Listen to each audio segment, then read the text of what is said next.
Good evening. This is the Harry Channel on the Harry Channel, which is actually unusual for Saturday night because usually I would be over on the Minions of the Zoo channel hosting the Saturday stream.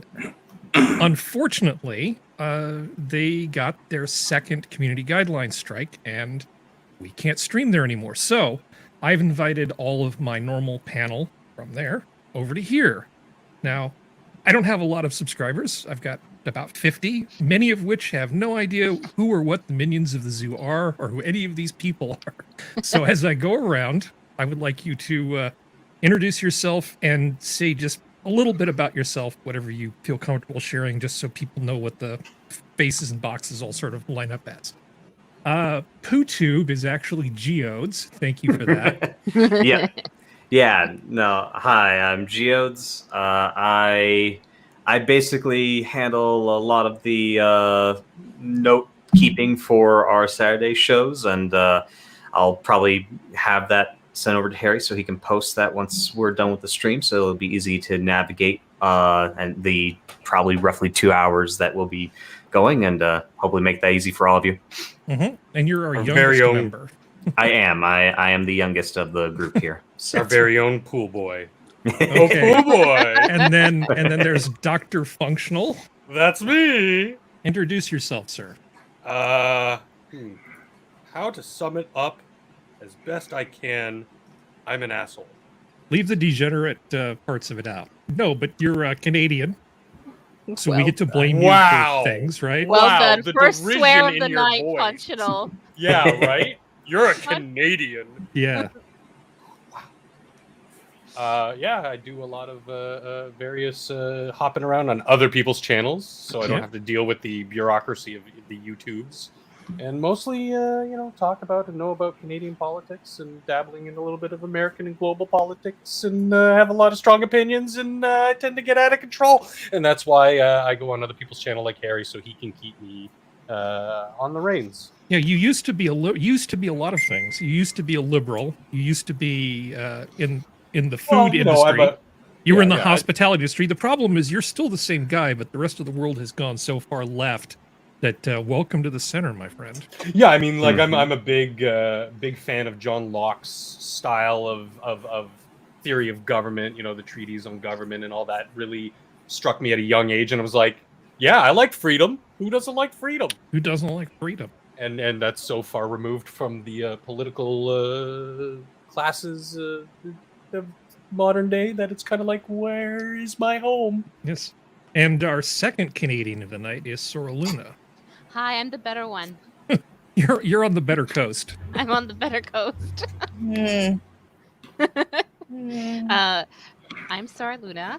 I have been streaming with the Minions for a couple of years now.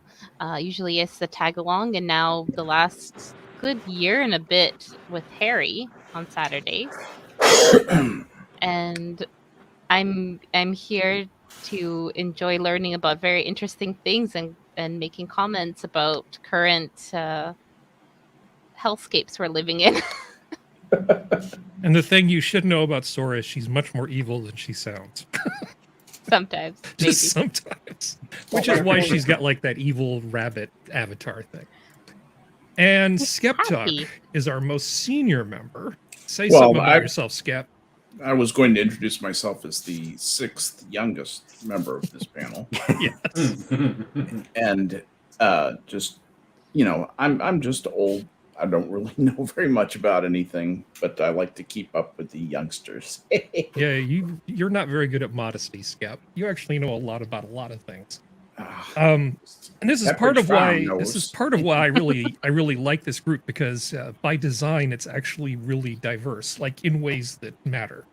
It's diverse geographically, it's diverse, diversity. It's actual diversity. Anyway, rounding out the set is Serenity Star 13. Hey. Hey. I am from West Virginia. You will hear me say it a lot. It's actually part of a drinking game, which makes it funnier. I've been doing this for I don't even know how long anymore. It's been a while. Yeah, it's been over a year. We're just going to go with that number.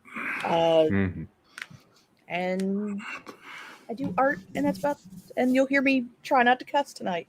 But you will hear the twang come out if I get pissed, so be prepared. Oh, You're dang right. It's just that there's a lot of creative use of profanity over on the Minions channel, I'm and trying to behave. I don't have a problem with profanity as long as it's not bringing down the level of conversation. It's just sort of a way of saying, actually, I really mean what I'm saying. Damn it. Emphasis. Gosh darn Yeah, it. it's just a Emphasis. little bit of seasoning, Right. for the conversation, but it's not replacing all the conversation that's supposed to be Don't over pepper taking the place. stew. Exactly. Yeah. So, I sort of briefly mentioned it. We haven't really had a chance to vent our spleens a bit, but YouTube is just out of control. The first It really strike that we got was Now see my spleen. was when Prospero, who couldn't make it tonight, was hosting. And I think we were sort of talking about something about just the news surrounding the Johnson & Johnson vaccine when they first yanked it, because there were some concerns initially, right? And then it came back. And we didn't do anything. We got a strike for that. And then on Wednesday, there was some sort of discussion that used the word that's 4 letters, begins with an M and ends with a K, and With a big something to B. do with that. And I don't know what people did, but I know that people who were on there, and I can't imagine that they did anything particularly wrong. I mean, Look, the monks are a powerful subsect of our society. They're behind the scenes The controlling monks. everything. No, we're talking about chin diapers. And Netflix. the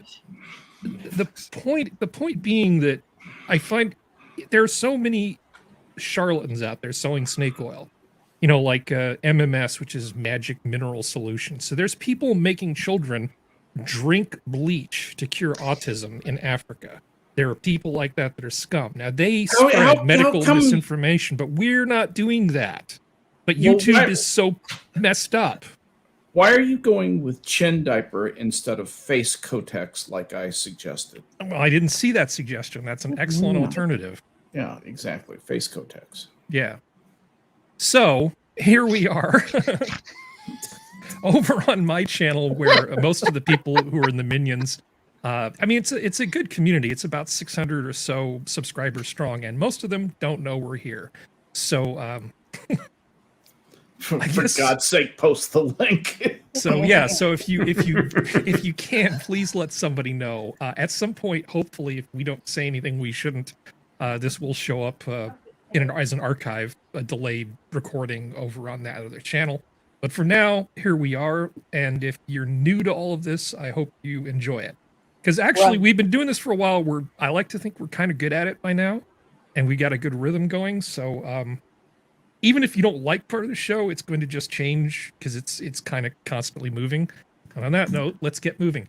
The first part of the show, I like to torture functional with things that drive me crazy.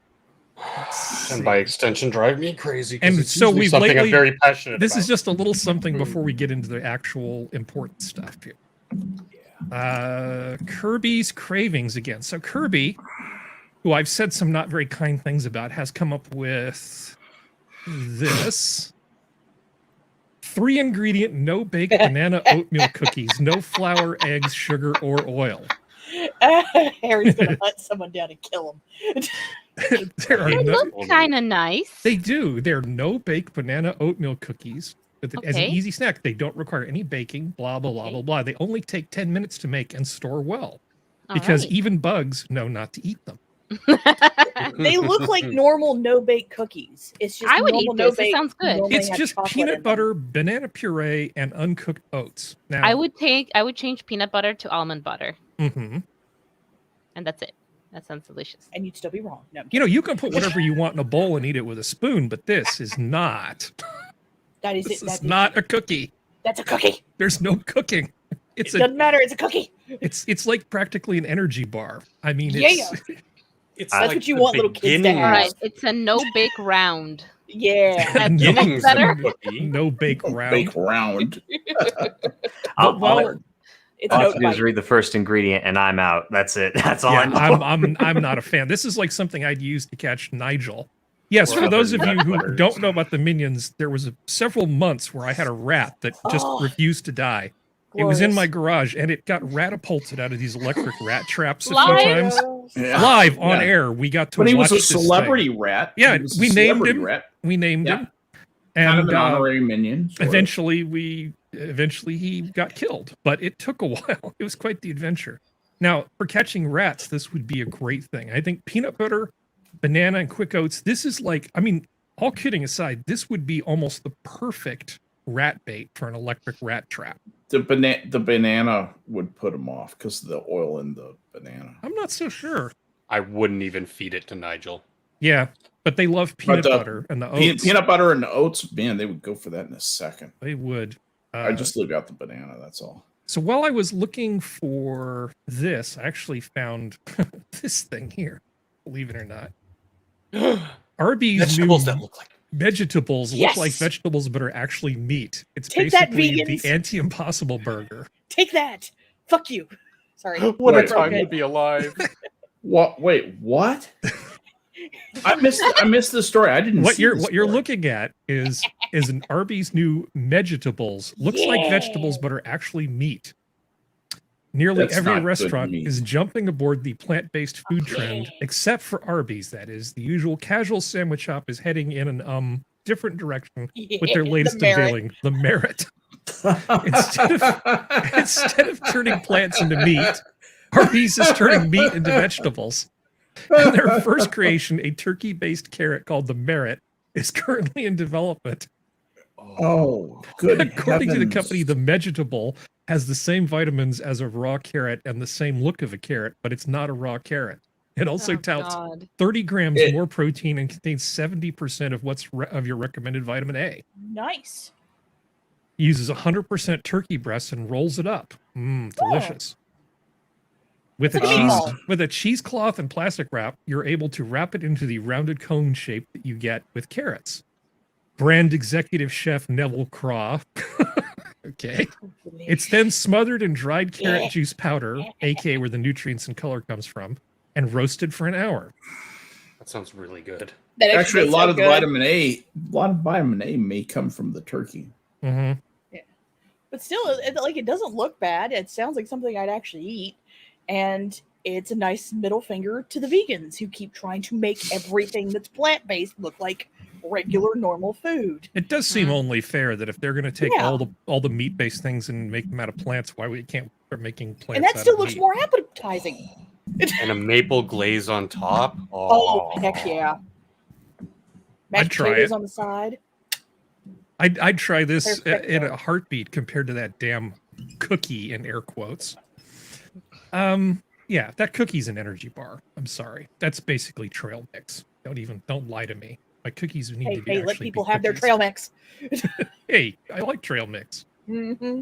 All right. Unfortunately, Sidney What else can we Poitier, turn into meat? Everyone first for it. black actor to win Best Actor Academy Award, dies at 94. Now, he had a really good run. Is there Mhm. anybody Yeah, he here did. who hasn't seen a movie with Sidney Poitier? Mm-mm. I don't No? think I have. I was going to say, I think Geodes is probably the only.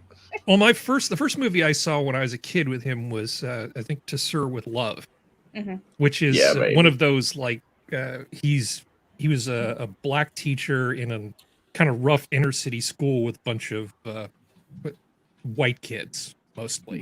Bunch of white girls lusting after him. And it was the whole thing of him kind of earning their respect the hard way. Yeah. Except unlike later movies in the 70s, he doesn't get a band of mercenaries and then go after the drug dealers. and They things like cut up that. real badly in the beginning of the film and don't Yeah. respect him. And he throws all the book in memorable scene. He throws all the school books in a waste paper basket and tells them about what life's really like, and they come to respect him by the end of the movie.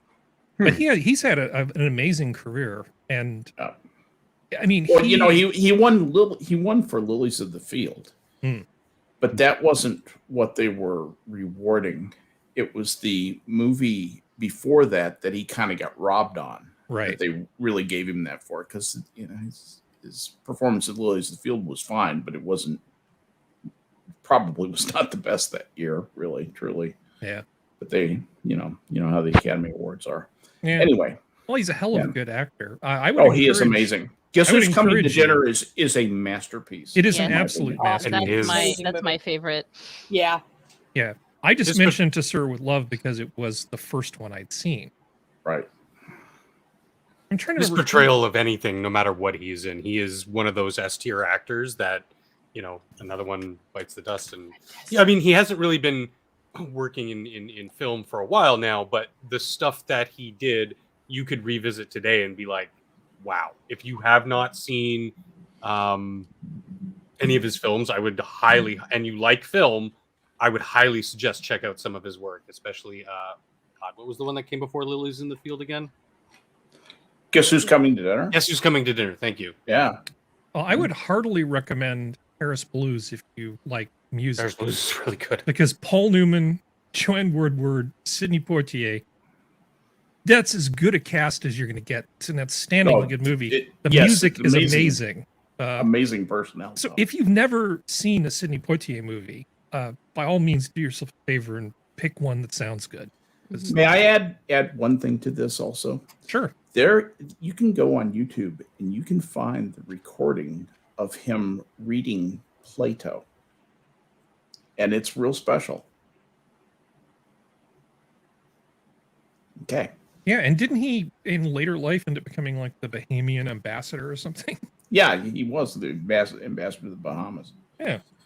That was actually a bit of steam control because he was starting to become radicalized. And they said, "Oh, fine, we'll make you part of the system." And he gleefully accepted, to the distress of Harry Belafonte. Anyway, it's an old story. Yeah. All right. So moving on, we're in the things tend to work in blocks for anybody who hasn't seen the show, and this is sort of the kind of stuff that I don't like or bad stuff, that kind of thing. And then occasionally there's a few things that make me happy after this, and then we'll do the government you deserve, science, technology, that sort of stuff. So it follows a progression. The next thing that just annoys the hell out of me was this article.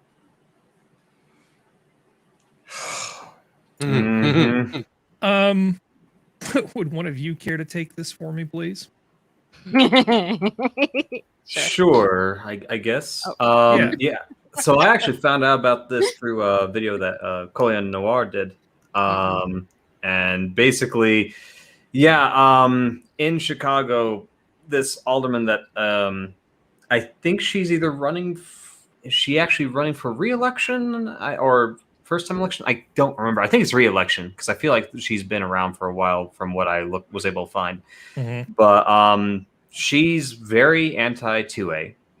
And basically, her stance on armed robberies to try to intimidate armed robbers is that we should do the same kind of policies that were done back in the day, I guess, for other types of crimes, for running at them with blowing a whistle to let them know that they're being bad and to alert other people. Cops.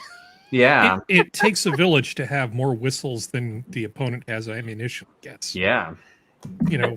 How many shots have you got in that gun, sir? But 8. the best part of all this is that if you hear a whistle, you are to go towards it. So the whistle that signifies an armed crime is in progress. Is saying everybody in the vicinity should go towards the potential gun. Well, there's also the whole fact that like one of the big things that like everybody talks about are rape whistles. So it's like you're going toward a whistle and you don't know which whistle it is. So you could be going towards someone who's possibly getting raped, or armed gunman just going to shoot you down. Whee! Yeah. I mean, even the Brits realized that bobbies with whistles really didn't do a whole hell of a lot. So that's why they started arming some of their police with, lo and behold, firearms. Yeah. Most beat cops, they don't carry while they're walking their beat, so to speak. But there are armed response units in the UK now because you need them, because you cannot stop armed criminals, people who will willfully do bad upon you or others around you with weapons and not bring equal or greater force to bear. That's not a deterrent. This person, I don't understand why these people consistently think backwards. Like, remember we had that meme about the boat with the sail on it? With the parachute? Yeah, it's just backwards thinking.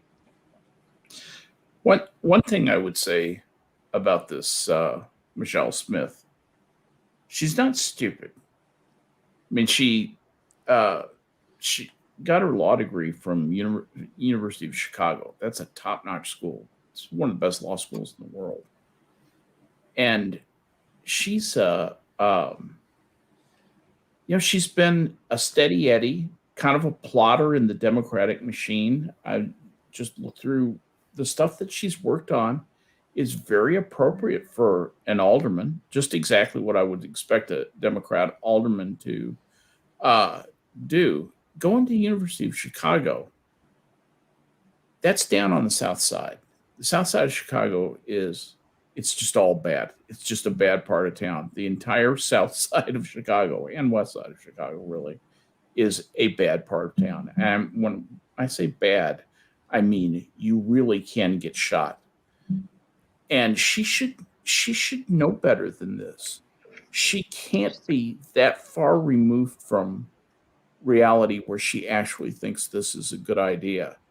I hope that's true. If not, then God, maybe University of Chicago has just slipped its gears. But she wasn't a Kamala Harris either. She didn't come out of law school, failed the bar, and languish around for a year while she was trying to figure out what to do for a living.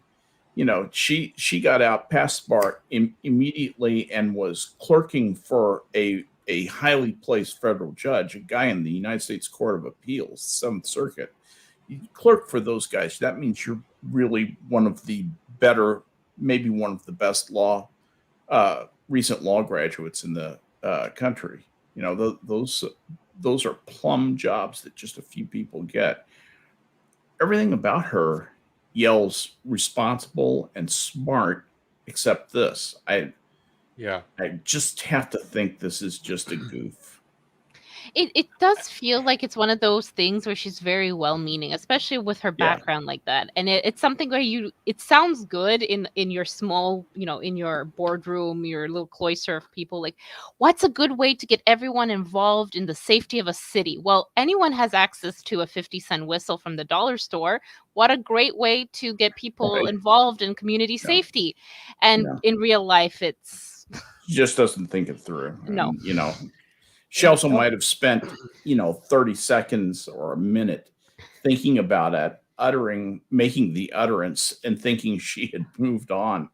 And is surprised that this blew up the way it did. So Elwin says something that she sounds sheltered. And I'm like, yeah, but like Skep says, this is the south side of Chicago. Even the most she went to sheltered individual. She went to SUNY undergraduate. I mean, she really is. She's. But my point is that sheltered. even the most insulated person, well-to-do, maybe not involved in any way with crime at all. They're just living their life in the city. You still witness it, especially in Chicago. You still witness these things, whether in person or on the local news, all the time. There's a reason why people keep looking at Chicago and saying, there needs to be change. People need to get that city under control because it really is that bad. It's the murder capital of the United States. That's fair. Yep. Yeah. Finally wrested the title from Detroit.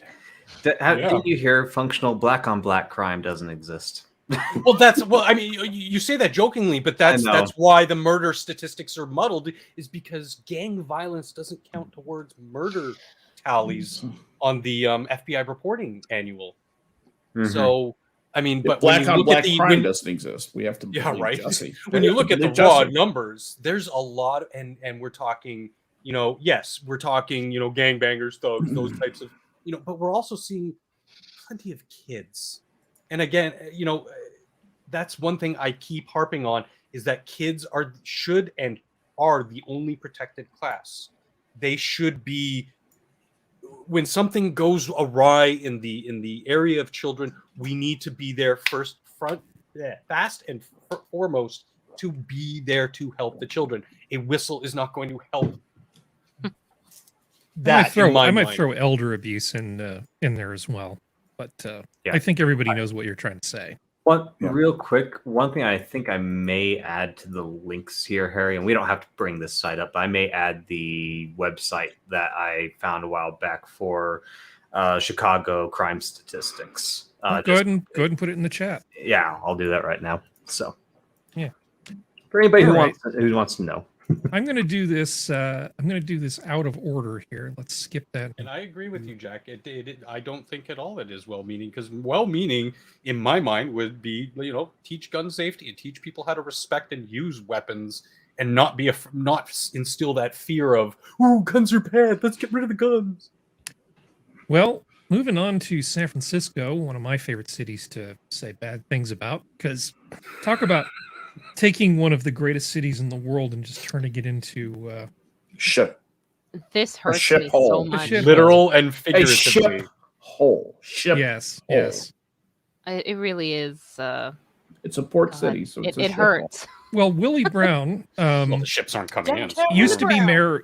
mayor of San Francisco. He was also in charge of the speaker for the California State Assembly, and part of a huge political machine. Willie And a Brown pimp. Jr. Look at is that this outfit. one. Willie Brown Sr. was his dad, so they're a political dynasty. I mean, this guy for the longest time had a lot of juice in California.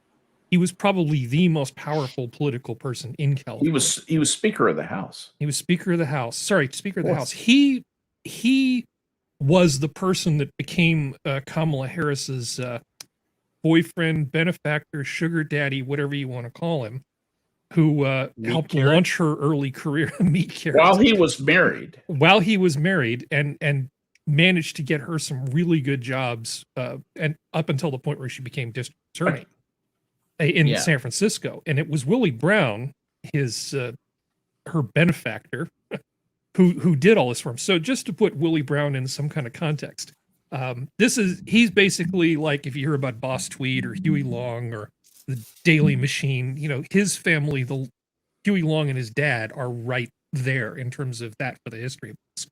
But for San Francisco. So even Willie Brown is saying that the problem with San Francisco is the humanitarian ethics have basically created the problems that they're in right now. And he's not wrong, but hearing somebody like him, a Democrat's Democrat, say this is kind of amazing. I know there's a big divide between some of the old school Democrats and these new progressive whack jobs that we've got in there. But I don't know if I have the necessary words to convey how amazing this is to me. A guy who's seen Willie Brown all of his life, and suddenly to hear him coming out and saying something that actually makes sense is just kind of making my mind hurt. I mean, we all know San Francisco's a mess. Yeah, but to hear him say it is just, sorry, it's not a very good topic for a talk show when it makes it so I can't talk because my mind is kind of blown. Well, to have context on Willie Brown, I mean, this guy really was he was like the Earl of Warwick in the Wars of the Roses, for the historians among us. He is the kingmaker. He was the one who really moved the big blocks at the top of the pyramid, and he could make you, he could break you, just with a phone call. He really, he had so many political chits. He owned so much political debt, basically, that he could do practically anything that he wants. Interesting personal link that I have with Willie Brown was the quarters on Yerba Buena Island, which is an island in the middle of San Francisco Bay, was the old U.S. naval officers' housing for it. That's where they stuck the officers, young officers who couldn't afford to live out on the economy. You could get an apartment, and you had to forfeit your basic allowance for quarters, which is a part of your pay. But for that, you got a really nice, you got to live on an island in the middle of San Francisco Bay, which was awesome. That very building that I lived in was where he stashed his mistresses once the property had been turned over by the Navy to the city of San Francisco. Well, but that was after, so you didn't need to get the black light out. Right. So here's a So, quote here anyway. from the interview with Willie. Said, anything you do in this town with reference to the homeless is a political risk. Why? It's simple. San Francisco has a reputation for being so humane, and there are so many organizations and individuals who want to display that. They don't want you, and they don't want San Francisco accused of not being humane.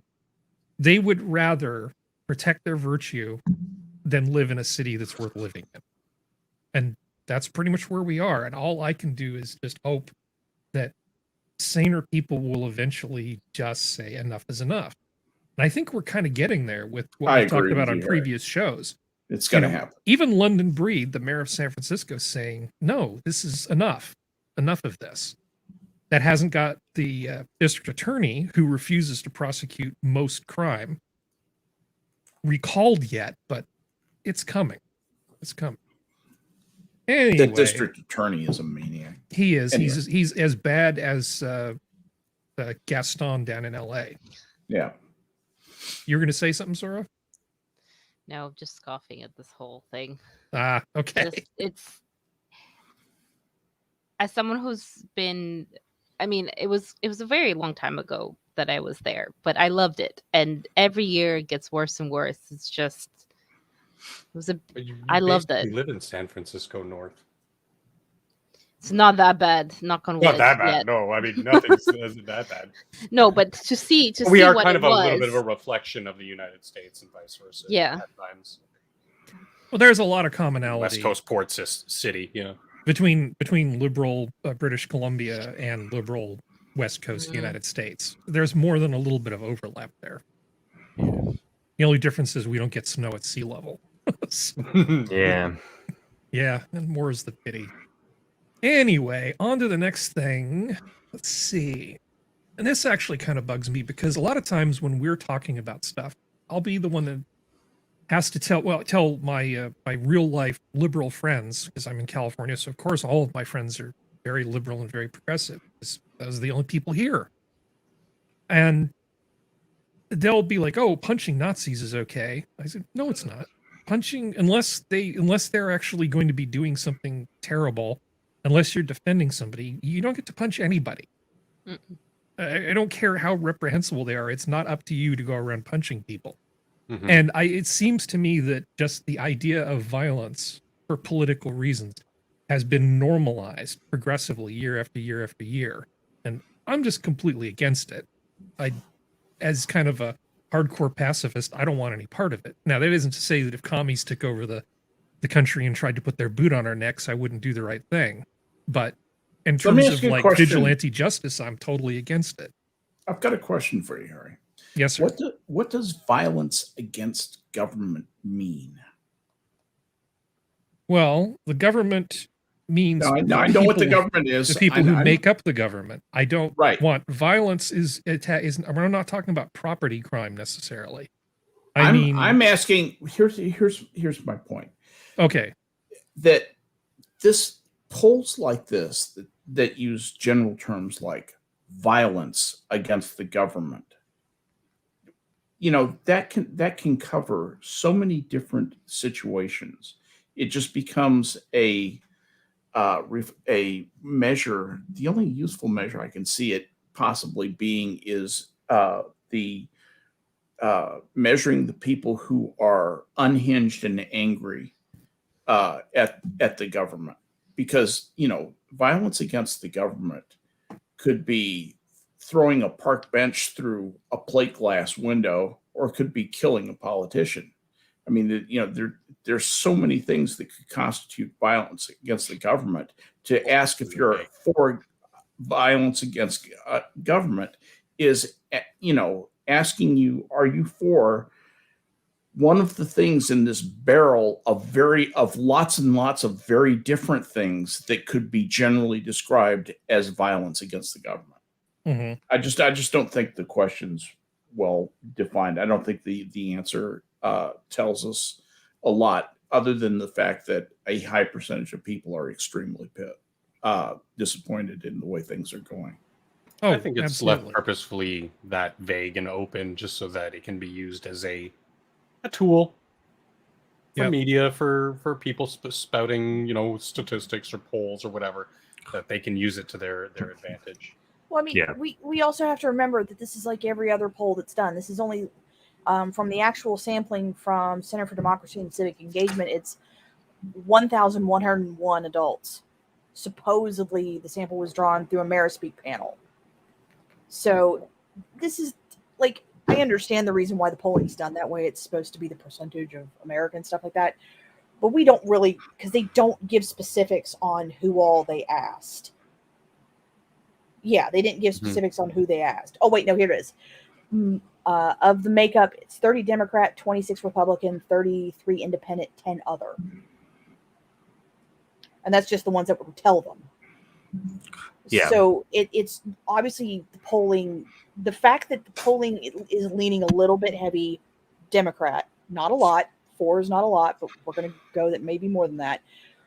This, if I was a Democrat, would make me worried, because even when that's kind of pointed that way, it still is supposedly air quotes 34% thinks that violence against the government, not Nazis, the government, is allowable.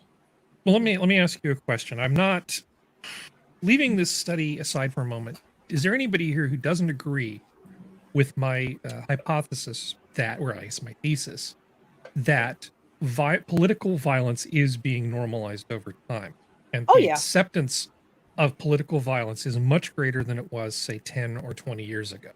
Political violence for the standards and beliefs of one specific standards and beliefs, yes.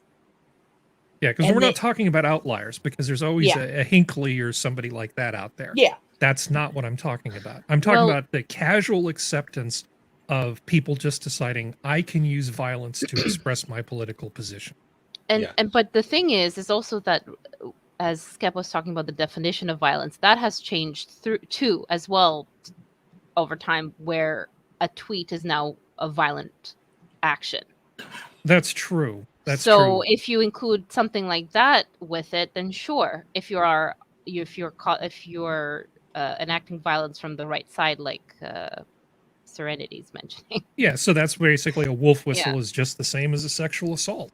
You know, it's no different from rape. No different at all. It's exactly the same. And the male gaze. To disagree with me is violence. Yeah, it's exactly. Well, the male gaze is terrible. Just to kind of give you an idea, the poll asked 2 different situations that are supposed to be similar, air quotes, but it gives you the idea of people's responses and where they were leaning when they were asked. Because one of the questions is, do you think the protesters who entered the U.S. Capitol January 6th, blah, blah, blah, were mostly peaceful, mostly violent, or equally peaceful, violent, or no opinion?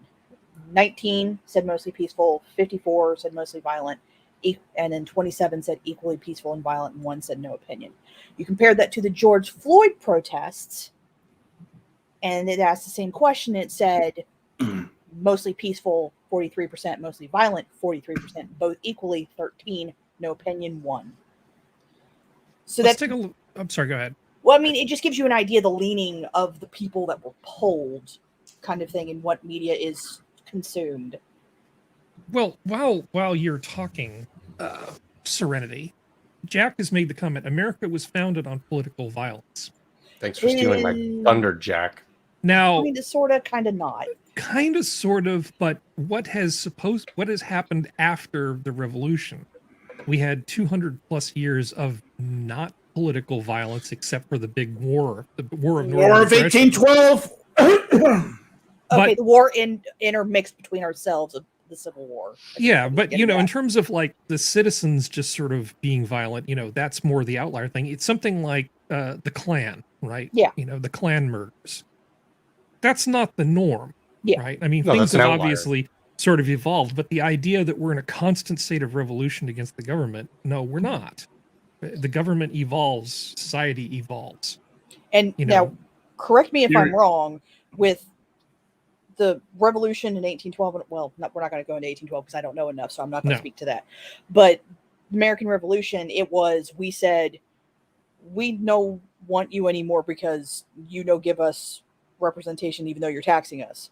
It's a tyrannical governing force, well, that was really one thing. Yeah, actually, if you go back and look at the Declaration of Independence, there's a whole laundry list of stuff in there, and Oh, it's pretty yeah. obvious what we were annoyed about. Oh yeah, We no, were I'm annoyed just about a baselining it. whole. We had a whole list of grievances that went well beyond Oh, yeah. just the taxation without representation. But I'm baselining it because it's too long to go into because that's going to No, take an entire. I'm just stream. suggesting that anybody here who hasn't read the Declaration of Independence, I would Please do. encourage you not to read past the preamble sometime. Yeah.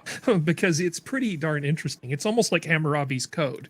You know, it gets into some minutia here. You know, in Hammurabi's Code, it's sort of like, well, if you accidentally kill somebody's ox, you know, you can either get his least good-looking daughter or 3 goats and a chicken. You know, I mean, it's like all this sort of, you know, this is equivalent to this in terms of exchange. It gets into that level of detail. It's sort of like, you know, King George is a horrible king because, you know, he didn't fix the bridge at this place, whatever. I mean, it's just all that kind of stuff. It was just a laundry list of, we don't like you, go away, right? Yeah. You know, but all we talk about in the history classes are like the big ticket items. Now, Skep, you were trying to say something, and I think you got I stuck. forgot it. It's all right. Okay. Yep. All right. One Let's thing I ahead. would like to add to this is there's a book, if anybody's interested in looking for it, called How to Lie with Statistics. I haven't read the full thing, but one of the Oh, you should. It's Daryl Huff, I believe, is the author. I read like the first 10 pages, I think, but at the very beginning he talks about the flaws of polling and how polling really is not a very great metric as well to get a good gauge on stuff. And it's really a good just reading that section is worthwhile. So yeah. Which is weird considering our interconnectivity in the modern world. These types of bodies could easily put out, you know, hey, a Twitter poll on what do you think of, and you know, unlike this question, be a little bit more succinct and specific in what you're trying to ask.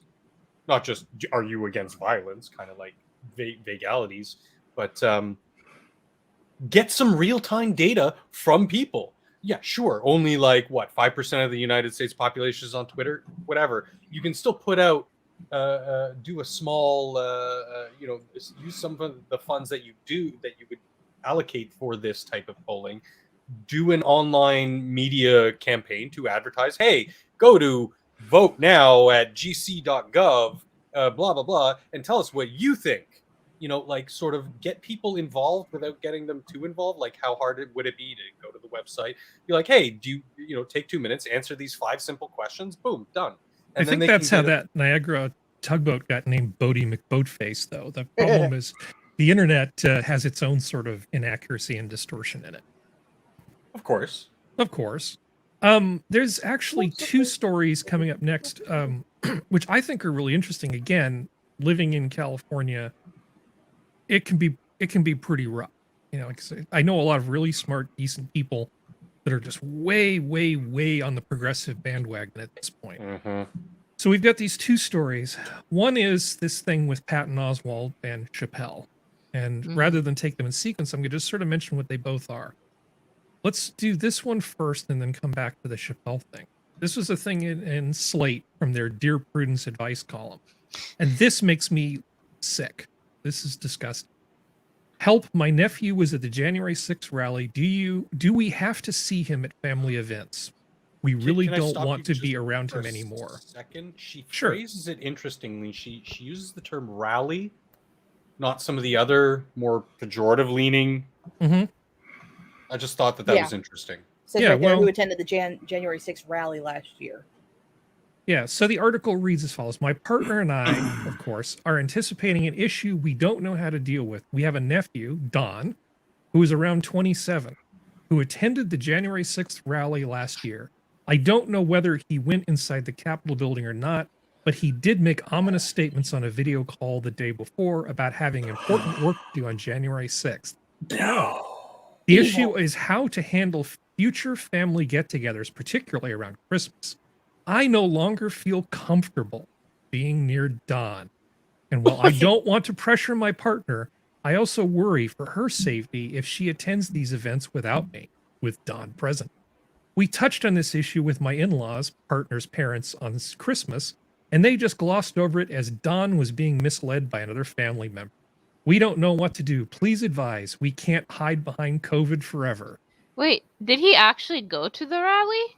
To the thing? You mean Don in quotes? Yeah. Apparently he was in DC for the 6th. They don't know how involved he was. But suppose he was one of the guys going between the velvet ropes into the Capitol building. Do you think that means he'd start physically attacking or committing violence against people at the dinner table at Christmas? Listen, you have every right to invite or not invite anyone into your own personal home, right? Yeah. You don't have to invite your nephew there.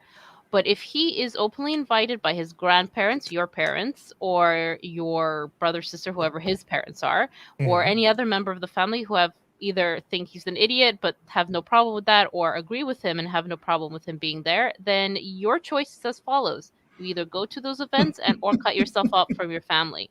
It's a very simple solution. But I think we're getting I like way Sora's ahead solution. of I think we're getting way ahead of the problem here. First of all, the way she's writing this letter is that she'd rather ask a complete stranger on the bloody internet. I'm trying to restrain my words here. I Instead already of said the F word. talking talking It to doesn't the mean lad. we're opening the effing floodgates. Sorry, functional. Sorry. Continue. Sorry. But talking to the lad. By the way she words this, she hasn't even so much as asked Dawn in quotes about what transpired, what he was involved in, what he thinks, how did he come to these conclusions? Like, I understand it's sometimes not easy, but if it's this much of an issue for you in being in this family unit, maybe you should take the time to talk to him instead of seeing whether or not somebody on the internet thinks it's okay to just completely write someone out of your life that doesn't know anything about you. No, if you don't write them out of your life, how are they ever going to learn that they're bad? But That's what this is about. This isn't about this is the same BS that they always say. It's all about safety. I don't feel safe. And so somehow as soon as you issue the words I don't feel safe, it's like when you're hunting, you say it's coming right for us. You know, I don't need a permit to go hunting this thing because it was coming right for us. It's like it's like this writ of carte blanche that they use that they think gives them magic powers once they've said those words, and it's nonsense. But I understand the notion of I don't feel safe. Well, why doesn't she feel safe? She doesn't feel safe because she's ignorant. She doesn't know anything about the situation. Again, going to my point of like she never even talked to him or asked him about it. She just heard through the grapevine that he went to DC and that he made a video call saying he has important work to do. Like that seems to be the only thing she's sharing of any sort of interaction with the boy, man, whatever. And I understand why she would feel unsafe around that, because that's kind of a natural human response to the unknown. Is you feel unsafe about the unknown. How you deal with it is something you can control. And sure, her notions of feeling unsafe. Okay, fine, deal with it. Don't just bury those emotions to the wayside and then just feel in fear the entire time. So I agree with you on that part. Like, I mean, yeah, you're stupid for just constantly living in fear. But I think the notion of feeling unsafe around certain people is perfectly valid. But yes, the notion of feeling unsafe is perfectly valid if you apply sort of the reasonable man standard to it. Is it reasonable to feel unsafe around a family member because they went to a protest? No, she's a fucking idiot. With? She's an idiot. Well, she's okay. An idiot. The thing is that this isn't even her by blood family member. This is her partner's. And if you read the article, it reads more of this person because just because they say partner doesn't mean they're homosexuals, as Elwin pointed out. But it's one of those things where it's kind of like this reads as even their partner doesn't have a problem with Dawn. Like this just reads that they have a problem with Dawn. Because if you listen to the language now, this can be intentional or unintentional. But it's one of those things. It reads that they are the only ones with that problem, and that their own partner doesn't. Their own partner is just like meh. This is Slate.com, and the response that they actually got from let's see, who is this again? Dear Prudence. It's a Beatles song.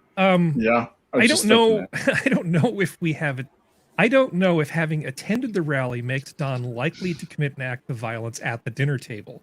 So your fears for your wife's safety, how dare she, might be a bit overblown. But I do think it's totally fair to not like him and simply not want to be around him because of what he took part in.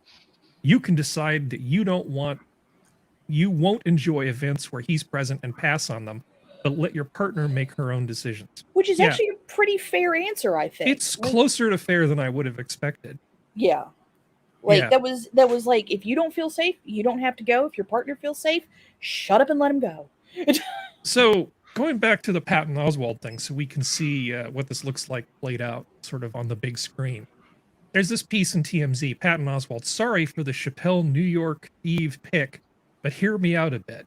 Coward. The general synopsis is he's known Chappelle for a very, very long time.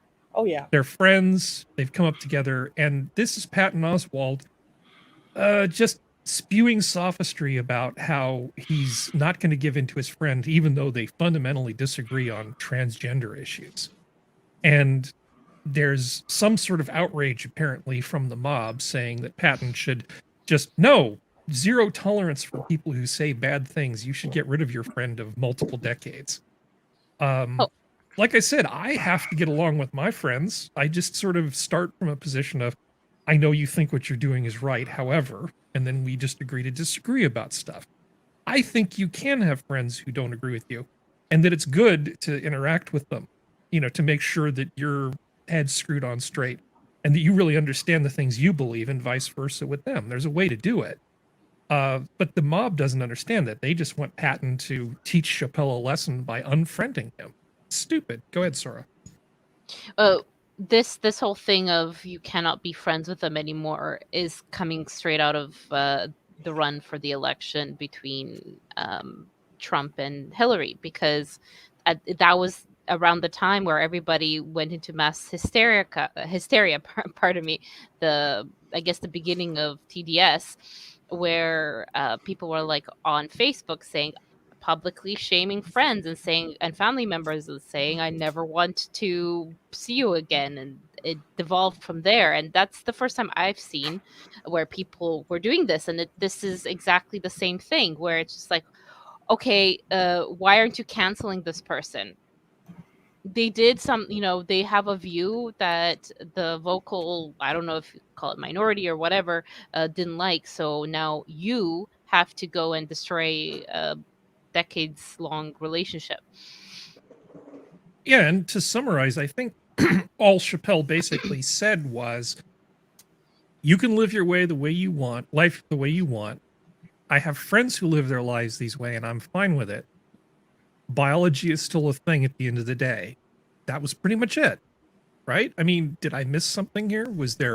He didn't say anything particularly controversial other than the fact that he wasn't going to buy into the arguments about biology no longer being valid because of feelings. That was about all he said. I mean, yeah. So if you have to my mind, if everybody's on board with letting trans people live the life that they want to live and the way they want to live it, where's the huge disagreement that means you should get rid of a friend of multiple decades? It's just a zero There's a tolerance. need to show. No, it's a need to show virtue. That's what's driving that. Oh, It really is what. That's in search of. I'm sorry. yeah. It's In search of the serotonin hit. Yeah. That's all it is. I don't know. This just makes me sad. I guess I personally identify with this sort of thing because, like I said, I have to deal with the struggle all the freaking time, and I've had to have this conversation with friends where I just say, look, what's the upside of me convincing you that you're wrong or you convincing me that I'm wrong? Just stop worrying about my immortal soul. You've known me for a long time. I knew you guys before you were busy talking about all this Me Too stuff. I still remember when you guys would set your age at 99 on the Sega games so that the breasts would be extra big and bouncy on the fighting game. Okay. I forget which game it was. DOA. I think it was it DOA? Yeah, DOA. basically the older you were, the larger the breasts would get on the female fighters in the game. Nice. And so they Jiggle set it to figure like is a set it to fan. 99. And I think they even we referred to the game jokingly as Panty Clash 5000 for a long time. The So I jiggle still fist. remember when you guys did that kind of stuff. So you can't pull this, I'm more virtuous than you thing on me. So I know exactly the way your brain works underneath the hood. That's what being friends for decades is like. And screw these people for trying to convince Patton Oswalt that they should Yeah. jettison his friend. Just screw you.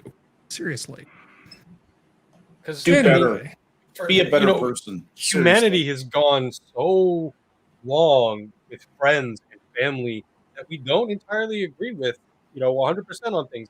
And yeah, there have been examples throughout history of, it coming to violence, but that's not the norm. The norm was, you live and let live, and people still got on together. It hasn't been until recently that things are just so electrically charged that, friends, family members, I can't think of any person who probably hasn't experienced that on some level in their families.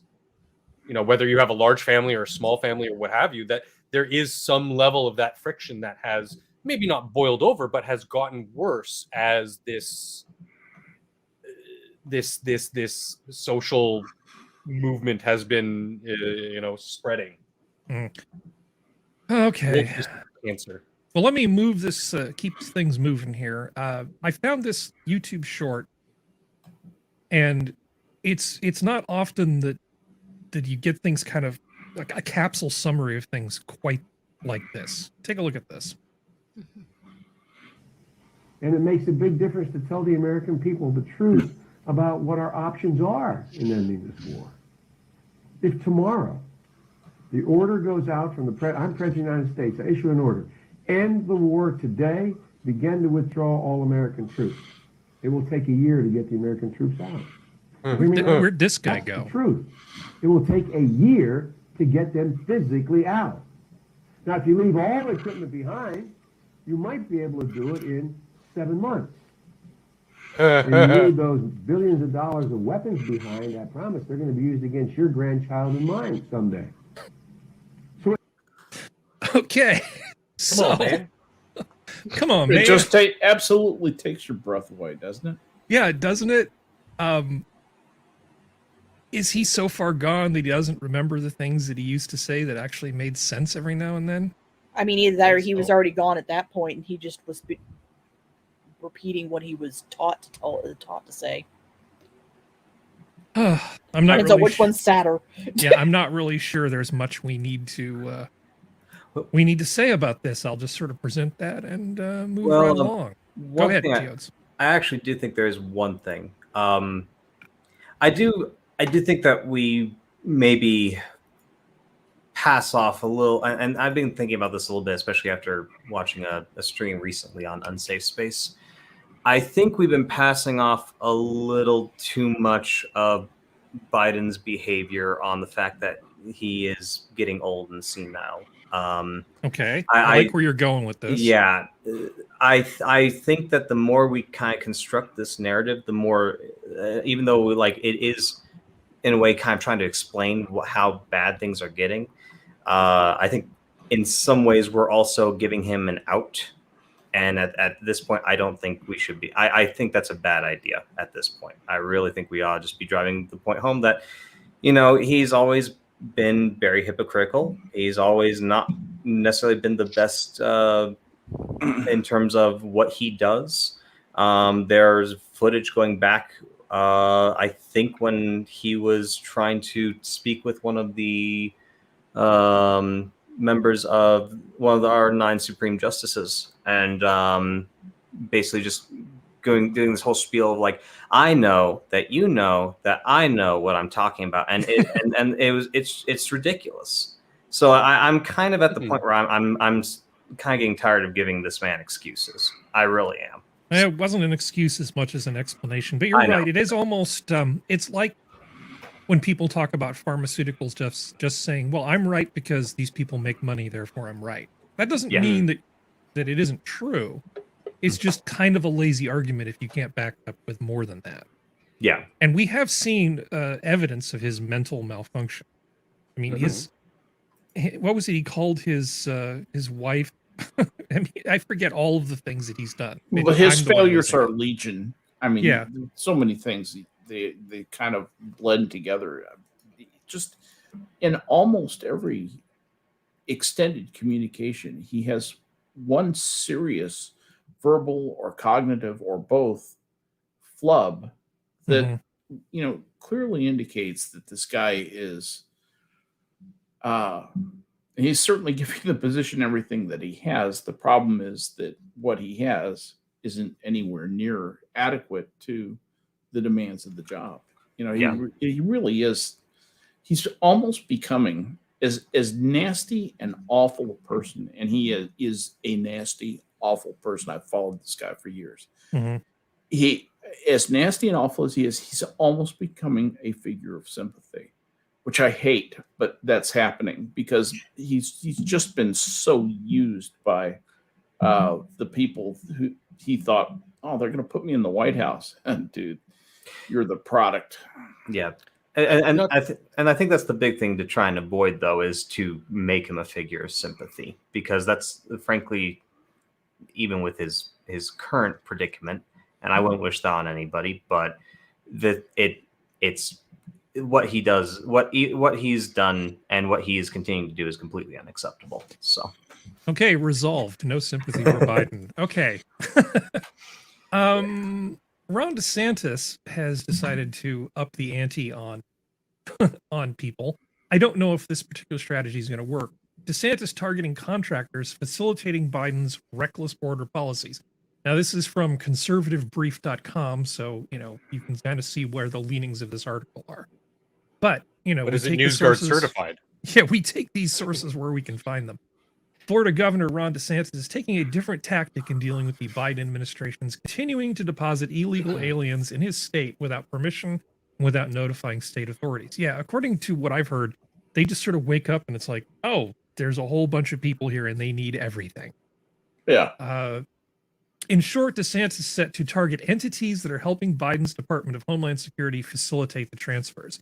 Any of these contractors that are facilitating Biden's illegal policies by bringing people into Florida, oftentimes flying in at 2:00 in the morning with no notice to the state, anyone who's doing that forfeits the ability to have contracts with the state and local government in the state of Florida. Damn. Now, obviously, the amount of money they can get from the feds is a lot more from just the state of Florida in most cases. But at least there's a cost. At least there's some downside that makes them maybe think twice about doing this stuff. I'm not sure how I feel about this. I don't really have a strong opinion one way or the other. If anybody is qualified to comment on this, it's probably Skep. So what do you think, Skep? I saw what DeSantis was doing. He doesn't, he does have a legitimate problem. A bunch of people are coming in. They need a bunch of services really fast. And he's being put in a very hard political position by this, because if he doesn't provide for these people, there's going to be feature after feature on CNN and MSNBC and Slate and Salon and all the other, Vice and all the usual places about how these poor people are being neglected by the state in which the federal government has deposited them, and just basically wash their hands. They tell them, you've got to show up for this court appointment in a few weeks, and no one ever shows up for these people, for these things. So what ends up happening is that the Florida governor is in an untenable situation. So he gets his staff together and he says, what can we do about this? What levers do we have about this? And that's what this is. It's just the reaction, the results of that meeting, getting together and say, okay, here are the things that we will push back with, against this. And we're going to make the act illegal. We're going to make the people who benefit from that act, we're going to have them suffer. And he's doing all the legally rational things and economically rational things that the more I see of DeSantis, the better I like him, actually. Well, it wasn't that long ago that in California, back when we would have Republican governors, that they would say something along lines of the following: we have huge amounts of illegal immigration coming from our southern border. They're coming into California, and the federal government is giving us unfunded mandates to supply services and things to these people that are being allowed to cross our southern border. That Right. was the argument that was being made. Yeah. And they weren't exactly wrong, having an extremely porous border and basically being said, okay, well, whoever comes across, you just have to bear the expense of their health care, their welfare payments, educating their kids, et cetera, et cetera, et cetera. It works out to be an enormous amount of money. So that's sort of the precedent in my mind. Now, the DeSantis thing is like that kind of on steroids because it happens all at once, right? We're talking about huge numbers like we've never seen before. And just having them just suddenly show up. This isn't like in California where they would show up at an office and say, I'm here, I'm asking for sanctuary, give me stuff. Right? That's a person showing up in office. This is literally large groups of people suddenly appearing on a street corner with nothing. And DeSantis is just responsible for dealing with it. Yeah, he's in a really bad position. I don't think this is going to be enough to solve the problem, but at least it kind of puts these contractors on record that we're not happy about this. And go ahead, Scott. Well, I'm just going to say, and furthermore, kind of implies to these contractors that things might go very badly for you. If you continue down this road. I mean, there's an unspoken thing. We're also going to do anything else we can think of when we think of it to push back against this. And that's not lost on these guys. And by the way, I might be president someday if the rate things are going. Go ahead, Functional. That's kind of one of the things, actually. Yeah. I was just going to say, and correct me if I'm wrong, but I mean, historically, for the last while, Florida's really been mostly protecting their borders from without, not to mince words, but from Cuba mostly, or that direction. So, they've largely welcomed the Cubans that have come in. The thing about the Cubans are very hardworking. Go ahead. They allow people to come in legally, or process them, refugee status, blah blah blah. But my point is that now they're being attacked from within and having these people dumped in there. I really appreciate DeSantis's style of no nonsense politicking. From what I've seen of him, obviously I read and see things on the news, so that's what I'm taking from this. And I like that he's got that no nonsense hard line. I'm not gonna play ball in this case with you people, these contractors, if you're going to circumvent my state and thus the people I represent. I mean, to me, that's what government should be. And he's at the state level, so he's protecting the state, and I can really appreciate that because he's not the only state that people are being having people just show up and flown into and spread around the country for who's to say what nefarious means, but it's not kosher.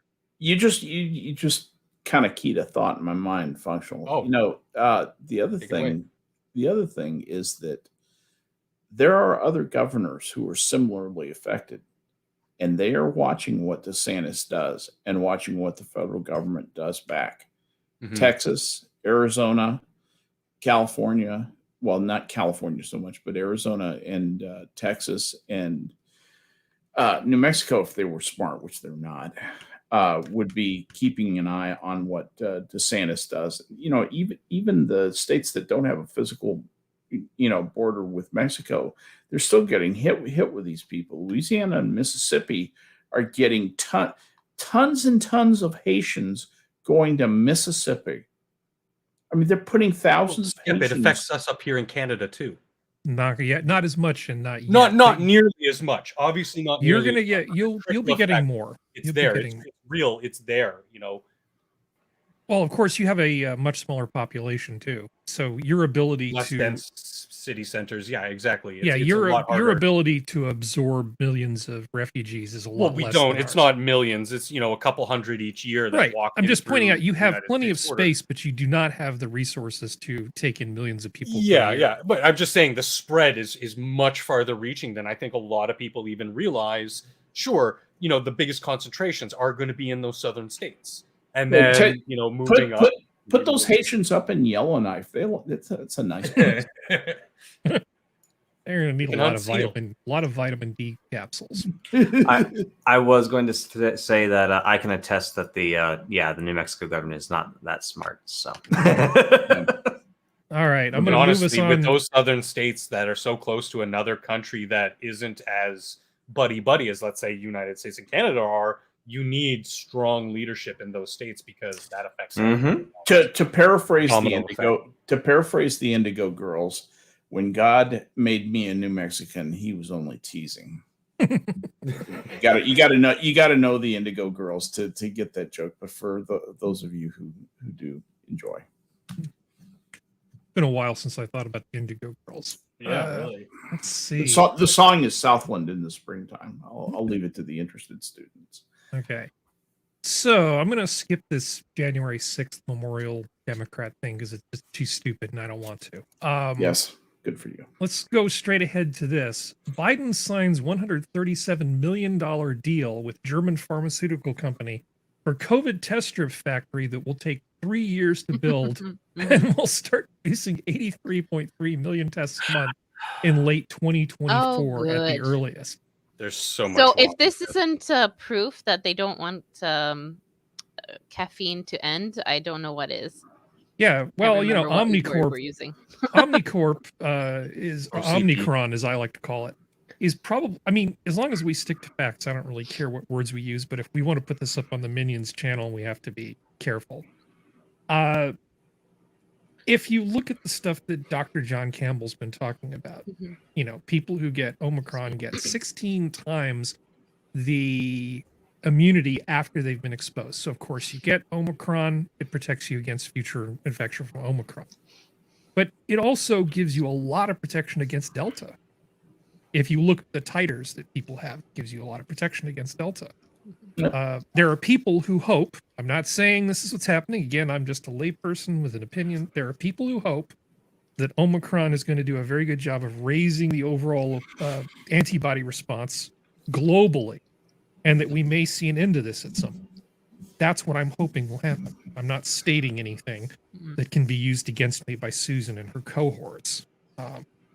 So it's good that he's planning for 2024, but I'm personally hoping that things pan out the way some people are hoping they will, and that we won't care in 2024. There's so much I have wrong with this, but can I just focus on one thing? Mm-hmm. He wants to set up a German pharmaceutical company to produce these tests when he has a perfectly good country that people are hurting for low skilled but better paying manufacturing jobs that have all but disappeared from your country, and you're going to sign these deals like it making no sense, huh? Well, I mean, this is it's the not type like, of stuff that you should be. But we trade with the Germans. We have a good trading position with the Germans. It's one thing to talk about a country that just sells you a bunch of cheap stuff but doesn't buy anything from you. We actually do engage in trade with the Germans. Aside from raw materials, the amount of products being manufactured in the United States has diminished and is constantly on the downslide. And that's going to there's going to be a point where you fall off the cliff and it's never going to be able to return economically, because you cannot become singularly a service economy.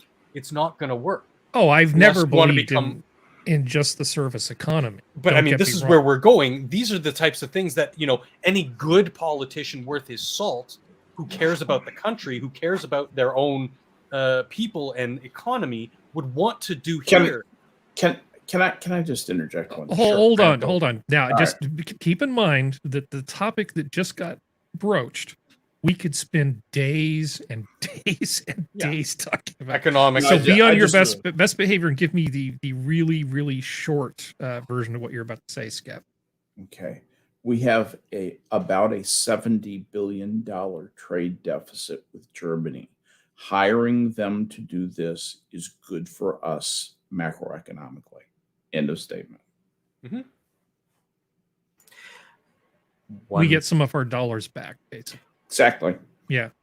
One thing I also will point out in Functional's argument as well is that Biden ran on the deal that he be dealing with American businesses only. I mean, he's already violated this with the Canadian media company that produced his administration violated it with the that produced the media for Kamala Harris's YouTube videos. Mhm. But like I'm just saying this is just again another violation of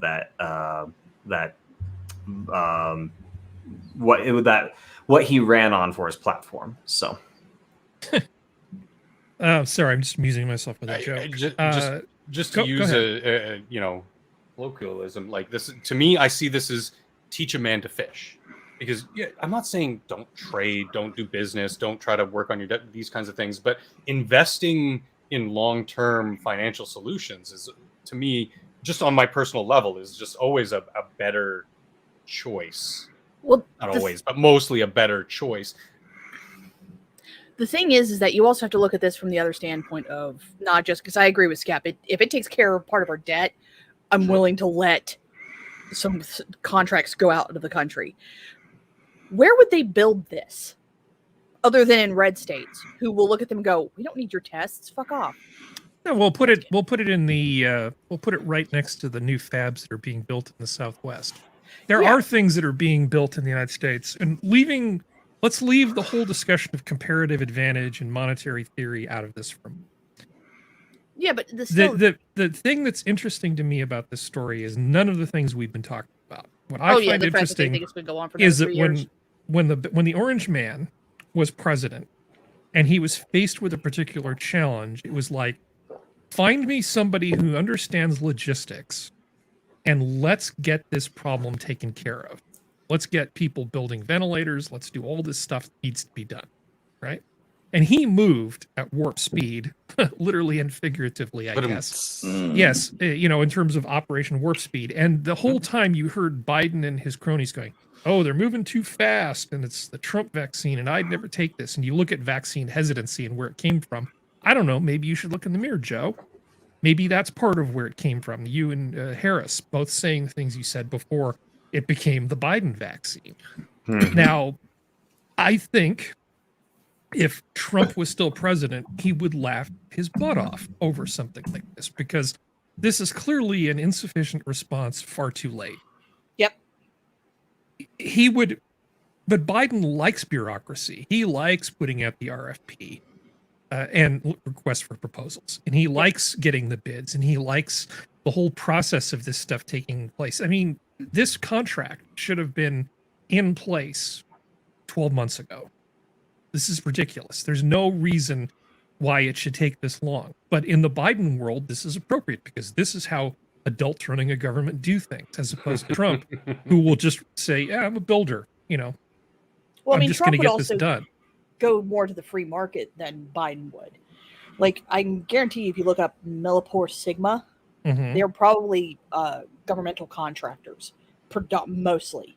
So it's one of those, it's going through the German government to a, air quotes, free company. And it's just, The German government's got to get the 20%. What are you talking about? Gotta get a piece considering of the action. Considering how I do. tyrannical they're I get turning my on their beak own wet. people, which they have a history of, but that's neither here nor there. But yeah, They'll be playing Fizbin after dark, smoking you cigars. have to wear a yellow star to say whether you're vaccinated or not. Let's see. Don't get that third jack. I'm gonna go ahead and skip the this next Yale water thing for now. We'll see. Yeah. Well, I mean, if you want to talk about wastewater, we can. Nah, I'm fine. No. I just noticed it says female today. FEMAIL. Yeah, I know. Daily But I'm Mail ching. I'm geniuses. sorry. tech startup wants to gamify suing people using Yeah, 'cause crypto there's way more tokens. of. Oh, God. Yeah. The new company I didn't hear. Well, what is Here, this? I'll do this one again. Tech startup wants to gamify, that should be in quotes, suing people using crypto tokens. This is the brave new world that you've always hoped for, Skep. Back when you were a little Skep and you're thinking, gosh, I can't wait to have a flying car and a jetpack. Nope, you don't get any of that. You get this instead. I want to sue people using phony currency that's just a list on a piece of paper. The new company plans to let everyday Americans bet on civil lawsuits by buying and trading associated crypto tokens in initial litigation offerings. Look at that guy. Now, I know what I said about violence earlier, but I do want to say he has a punchable face. Just going to throw that out there. A new tech startup plans to become the stock market of litigation financing by allowing everyday Americans to bet on civil lawsuits through the purchase and trade of associated crypto tokens. In doing so, the company hopes to provide funding to individuals who would otherwise not be able to pursue claims. I'd poke him in the eyes, not hard like Mo used to do to Larry. That's right. Their goal is to make access to justice more affordable, said Douche Nozzle, a trial lawyer and one of the startup's founders. What I want to do is make the federal court system more accessible for all. So they're using crypto stuff to basically crowdfund the expenses for running around suing people. The founder's name is Roach. Yeah. Saying that. Yeah. He believes the U.S. federal court system is one of the best in the world, but that navigating it is cost prohibitive for the average American. As a result, he believes potential whistleblowers are too often hesitant to defy well-resourced companies and other entities due to the potential cost of legal action. Don't whistleblowers make money, though, if they end up putting something out that's real? It depends on what kind of whistle they're blowing. Pun That's intended. exactly right. If you're in California and it's something, let's just say the Sierra Club has beautiful, beautiful offices, big, modern, multi-story, full of lawyers, and they don't make a lot of the money that they bring in off of donations. They get a lot of money for running around filing claims and complaining and helping people sue people. Yeah. This That's is not a big portion of their income. This is not to be confused with the whistleblowing we talked about earlier with the alderman. So, yeah. There are some people you cannot blow the whistle on. For example, you could not blow the whistle on Kamala Harris right now. She's up. Nope, I'm going to stop. Yeah. I mean, she had a fun time with Willie Brown's whistle. My point is just not getting focused on her, but just there are some entities that exactly.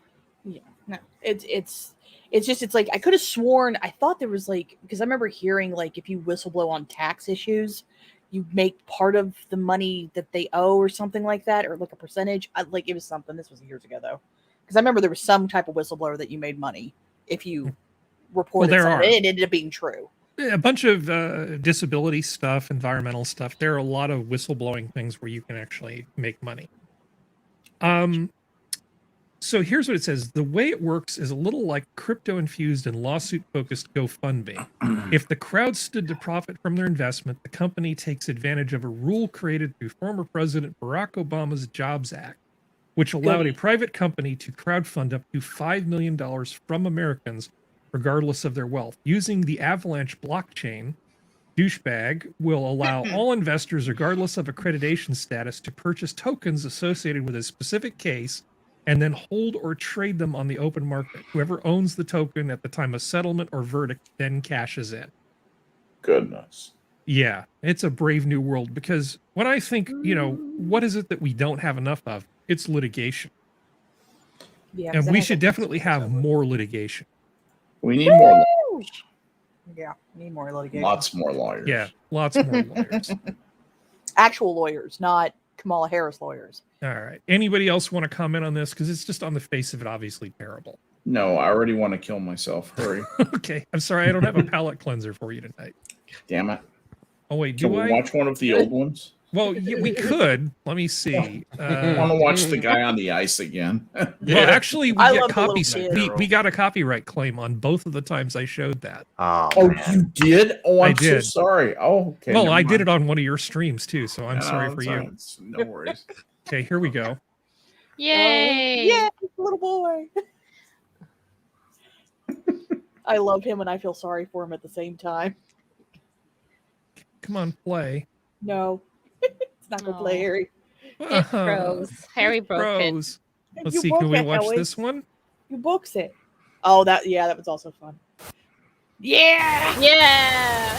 This so is what good. happens in There we go. California when it rains. run, little trash cans, run! You Run get for your shredded. lives! Get out of California! Go into the Yep. ocean! A couple Be with inches the of rain island. in California just falls apart.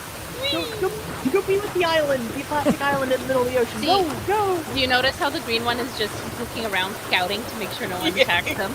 Yeah. I still love the fact that when it kicks up water with the wheels, but it looks like I it's know. little feet are moving. It's like, I'm getting out of here, Joe! Wait for me! Wait for me! Oh And god. then the blue so- one that's like drunk follows them afterward.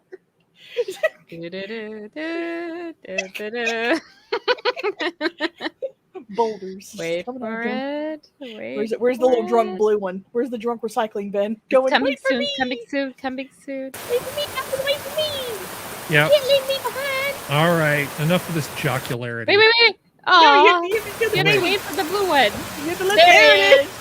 The drunk one going, wait for me, man! Wait for me! Okay, I have. That's right. I do have another palette cleanser queued up. Wait to hear it. Where is it? Oh, Lord. I may have to find it while you guys talk about stuff. Darn it. Oh no. Harry's just having all kinds of On problems. to the next story. On to the next story. Let's see. Back here. All right. Let's see. Where were we? Tech startup, gamify. Let's see.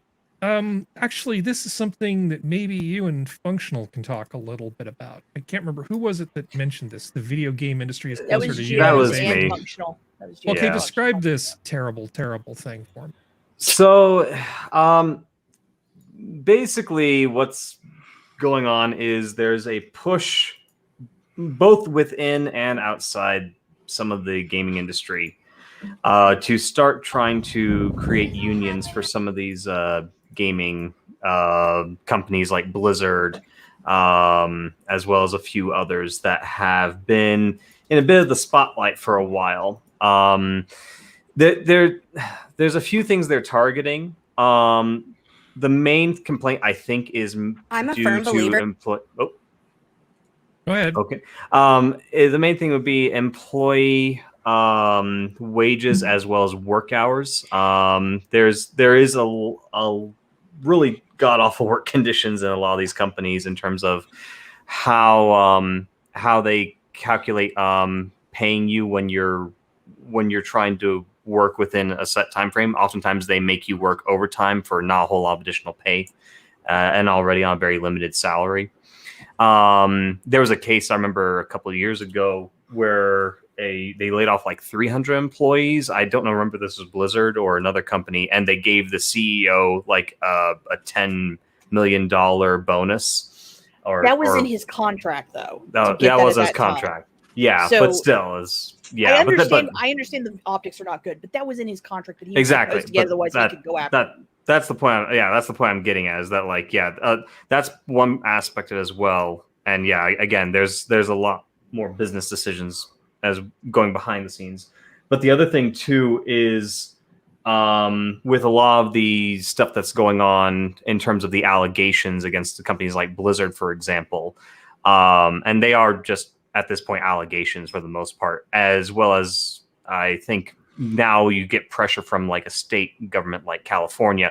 I think a few of these people are beginning to see blood in the water, and they want to try and build the pressure for unionization. So I don't know about the video game industry per se, but I know that in animation, what little of it we do in the US, that people work very long hours. And I know that game developers have these horrible death marches. It's a terrible, terrible job. I mean, all of this sort of entertainment stuff that's going on. You work very long hours for very little money, and it's absolutely dreadful. Yeah. So the conditions for unionization are definitely there. And I think the reason people have put up with it for as long as they did, because there's a certain romance to doing the animation stuff, because you feel like you're creating something, something that people are going to really enjoy. Historically, it's kind of been a big deal. But I think there's also sort of this notion that if you just put up with the junk, the crap for a while, you're going to reach a point where life's going to be awesome. Yeah. But for the vast majority of people, it just never pans out that way. Yeah. Yeah. And Functional probably can tell you a bit more about some of the stuff too. But yeah, I think Or the possibly biggest, you can't. I think the biggest concern mainly is just that where this pressure is coming from, because a lot of this pressure is coming from a more left-leaning direction, and I mean the progressive kind of direction. And we've seen this play out before when they get their hands in the pie, So Well, Lorena Gonzalez, I think is her name, is from Southern California. She's one of the big California state legislators. There is no job in this world that she wouldn't like to see full-time in union. Mm-hmm. Yep. She loves that kind of stuff. And all that ends up happening is you end up offshoring a lot more of this work. You make it a lot more expensive. It just goes offshore. There's nothing forcing people to develop games in the United States. Yeah. I mean, am I wrong? No. And I mean, me and Functional were having a bit of debate about this as well, in terms of what we thought the industry would do, as well as what direction things could go. And where I kind of stand is I see a lot of these companies potentially doing it because they've caved on a number of other things already. They might be willing to do it just to, appease the mob and try to build back some good PR, especially after some of the, and I don't think it's going to be every company, but I can see certain companies doing it. Especially companies that have just been run through the meat grinder recently. I'm kind of torn because I both see it as bad for a lot of these major titles if that does happen, in terms of, you're going to see work quality decline, you're going to see game quality decline, you're going to see a lot of these companies just tank and collapse. On the other hand, you may see a lot of this talent bleed out and go to more indie projects, and you might see some indie games really begin to flourish. So I think there's a pro and con to this either way. But the barriers to entry to the game market are less and less all the time. In some sense, the technology, the frameworks get better and better. Yeah. However, the expectation of people buying these games, the AAA games, keep getting higher and higher. Yeah. Right. They expect like a giant open world. They expect all of these things and everything, and for the real money that they're actually paying. So yeah, I really like indie games. I have no problem with paying $10 or $20 for a game. Yeah. Well, I think the other thing that one thing that could happen too is, like, there have been big names that came out of Blizzard that have gone on to do their own thing, and they've built quite a following. And I'm not saying that it would be the same as, for example, the title of a Blizzard game or a Bethesda game or something like that. But I think you're proving my point, which is people put up with this because they hope to be one of those people that break out. Right. But I'm saying, like, maybe some of these indie companies might also be able to grow just because if they can advertise that they have some, like, named project developers or something on their team. That's kind of what I'm also kind of thinking. I'm not saying it will be an overnight thing. And I'm not saying that it'll be anywhere near as large of a market compared to AAA. But if AAA begins to collapse, some of these indie game companies may have a shot. So. Well, you look at graphic novels, and a lot of these independent crowdfunded things are doing better business than the big name comic books from the major producers. Yeah. So anytime the barriers to entry are small, you need to not rest on your laurels if you're one of the big companies. Because what looks like just being well-funded and having a lot of momentum also means you have a lot of inertia, and it's very hard for you to change direction or do anything interesting. Go ahead, Skep. I was going to say that when industries let the work situation get bad enough, you get unions. You don't get unions when everybody's making a lot of money, everybody's absolutely satisfied with their opportunity, their job, their current situation, their prospects. But when things look grim, the day to day is a slog, and the prospects that once were bright are now disappointing, and some guy, a putative union rep, comes in and says, "Hey, I can change all this for you." That sounds like a pretty good idea. In actuality, what it may be is that those companies are sick enough where the union needs to come in and go ahead and kill those companies, which it will do eventually, sooner or later. Ask the folks at General Motors if you don't believe it. Ask the folks at U.S. Steel. Ask these coal jobs are miners. even easier, or or any of the coal offshore. miners. Exactly. Yeah, These are easier exactly. to offshore than those car jobs. These things can go to India or China or Malaysia or Taiwan Or Russia. or Japan or Russia in an instant. They have a even lot of with really phone good call. programmers in Russia, and not Yeah, all there of are them are trying to ton- hack you. No, there are some of the best programmers I've known in the industry. I did that for a long no time. kidding. Yeah. We're from Russia. They're so anyway. It may lead to kind of the greening of the industry, where you get a bunch of hot new competitors that make the environment good for the people who make the stuff happen the way it ought to be in the first place. So this is just a natural evolution. But any company that unionizes, when it suddenly unionizes, when they're that large, if I haven't not already sold any stock that I own in them, I sell it as soon as I learn about that. Yeah. Well, this is the thing, and I'm coming at this from friends because I have friends who are animators or wannabe animators, as well as people who've done video game stuff. A lot of these pay problems and these crunch problems have been exacerbated by themselves. And it is partially to what Harry said. They want to be the big breakout star. They want to be but at the same time, it's also not knowing their worth. There's a lot of animators, and let's face facts, we've all seen the Cal Arts style. It is not that hard to do. It is not. I can do it in less than 5 minutes. And most programs that they have now, that animation studios use now, will actually figure out the moves in between if you give it the base model. So it can do it itself. So this isn't to say they don't deserve a good pay, but many of them are so intent on, like Rooster Teeth. This happened with Rooster Teeth. Like, so many animators were so intent on getting into Rooster Teeth because of what it meant, that they didn't value themselves, and they didn't figure out how much their time was worth. They didn't figure out what their salary was. They didn't figure out this, that, and everything. And they just did it. And then they got pissed that they weren't making much money. It's the same issue that we talk about with women. Women will just take the pay that's offered and then get mad when they're not being paid equal to the man, but the man haggled and knew his worth. And that's where a lot of this problem comes from. These people will just sign contracts because it's a big company. And while that's understandable when you're young to a point, I also don't forgive 18-year-olds for signing massive amounts of debts for college either. While it's kind of partially excusable when you're young, at this point, there is so much research and resources online for you to look up. There are so many websites that tell you what your average salary is and what it possibly should be, that you have no excuse for getting paid under a certain amount. If you read the contract and it says we have to get this much crunch time allocated, you can say no. And if you were that desperate for a job, maybe you should be looking for another field.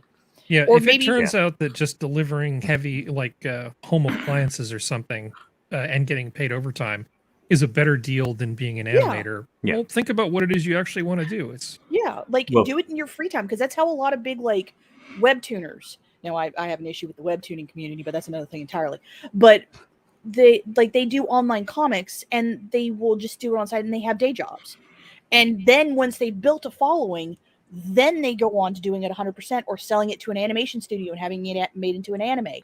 Like, a lot of people still have this belief that the thing that you go for, the first thing, is the thing you need to stay in the entire time. Retail, in some cases, pays better than most of these jobs. Lots of things pay better than those jobs. Like I said, I had a friend who was working as an animator in Southern California, and it was pretty brutal. The burnout rate is insane, but it doesn't matter because there's a new graduating class every year coming in to take the place of the people that left. And who The don't know their impression I worth. got is that usually these guys would put in a few years before they just realize I'm never going to go anywhere and I can't afford to do this anymore, and then they just go do something else. Yeah. Well, and also where I found this article was on an Archcast video, and I might post that in the chat now. Yeah, go ahead and post the link. Yeah, or I can do it. I can do it. Okay. But yeah, no, the one of the things that he's thinking could happen, and granted, I mean, he has different views on this, but he's actually thinking that maybe some of these companies will also really begin to, between all the PR nightmares that are happening with a lot of these woke progressives, as well as, now suddenly the demand for the environment to change and everything, they might start really cracking down on, who they hire. Like they might start looking at people's profiles online. And if they say like they're an activist for a specific movement, that's it. Like they're not going to hire you, and that is, Might be good. yeah, that might be a possibility. I think some of these companies are too far gone, but some of these other companies may say, yeah, no, we're done with this. Well, so we'll see.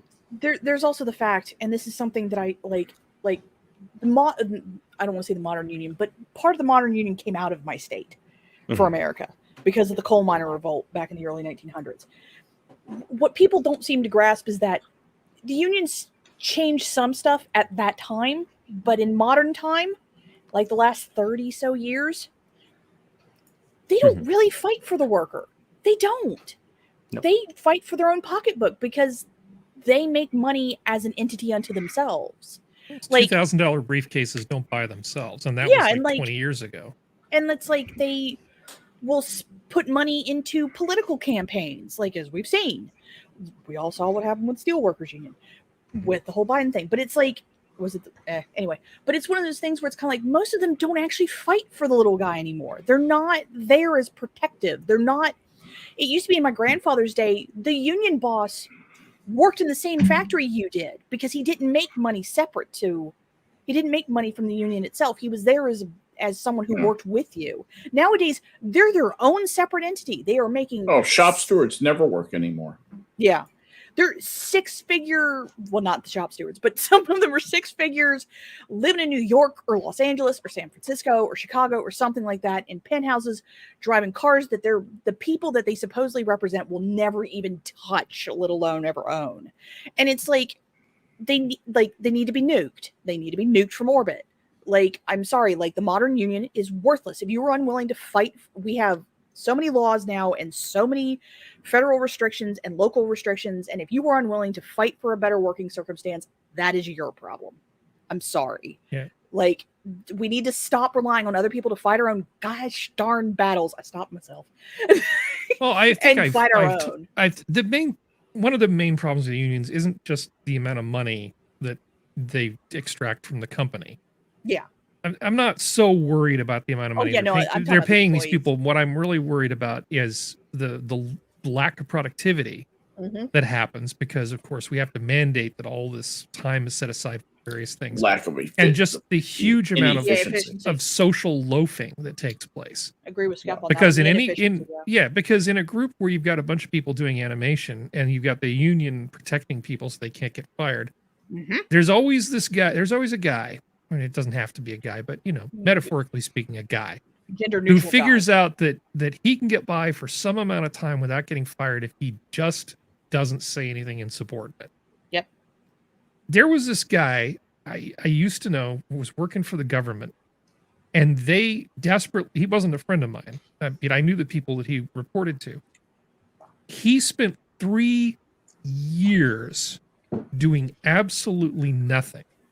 They would haul him in for performance appraisals, and they would put him on these performance improvement plans, and he would say, yep, got that. He was actually living in a van down by the river. And just sort of like showering and stuff at the base to sort of save money. And it's just one of those things. Now you can't quite.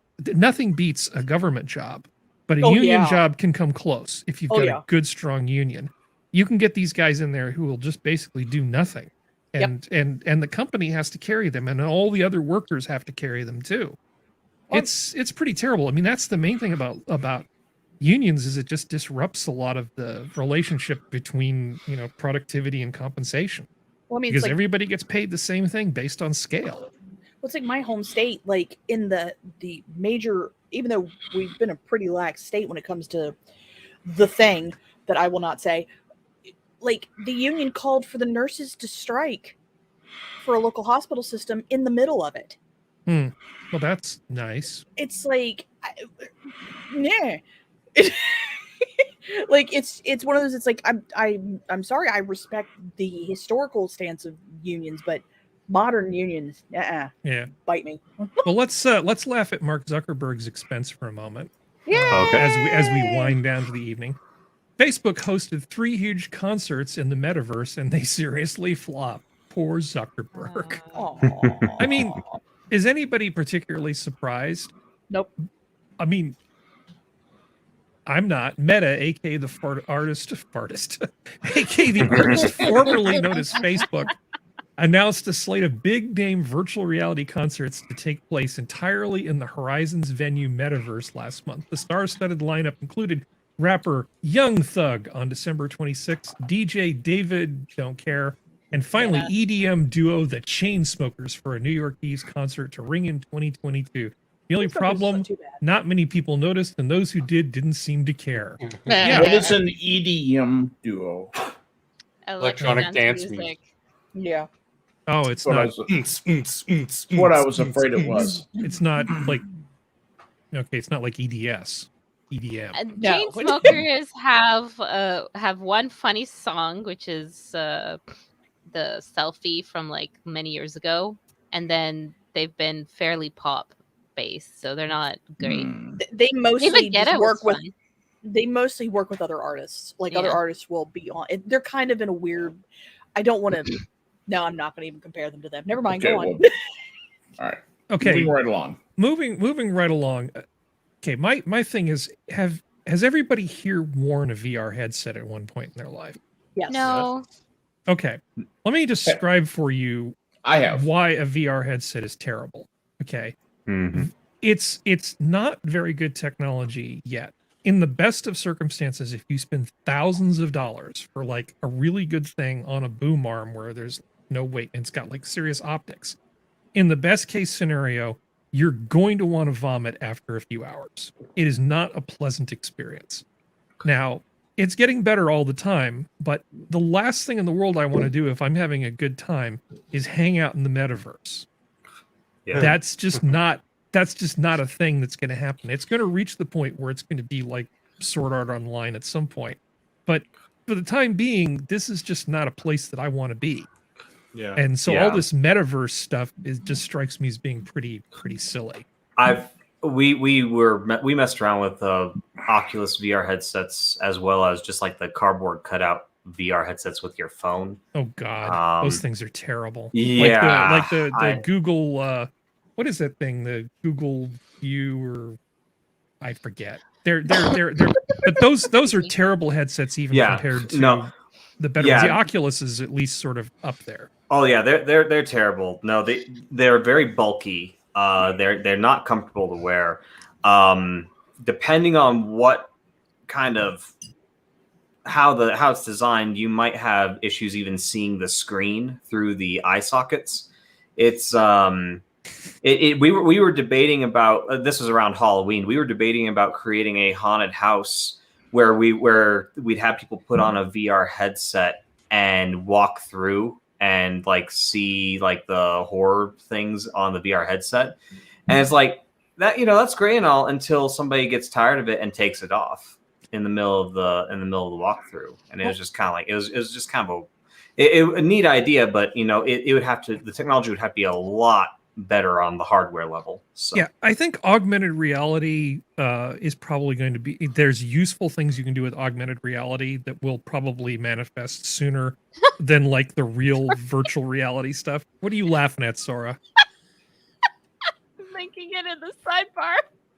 Okay. Like it. Is it the Iceland metaverse thing? No. Oh, it's the That's cows. mean. Oh yes. Oh, I've seen that. Just after this story, that I hate to tell you that's startled- actually fake, but it's okay. There was also there was one on there also where they had chickens with VR. it's hilarious. The chicken would the walk thought. on would be suspended like Baron Harkonnen and have like a little ball that it would walk around on. And, yeah.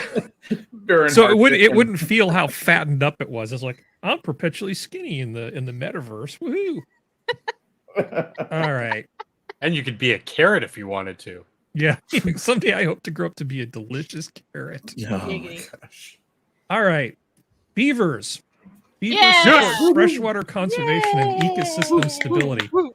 Anybody want to take this one? Damn fine builders, and that's not cussing. Yeah. Mhm.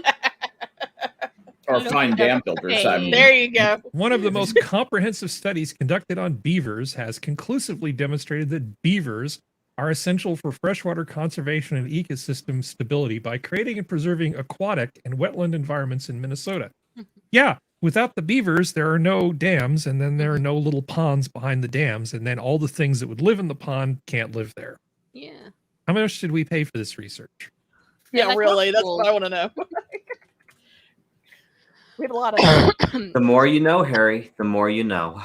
Oh, I mean, Oh. us Canadians, we knew. Oh, we've known wait, that. wait! I actually have that queued up. Oh no. Hmm?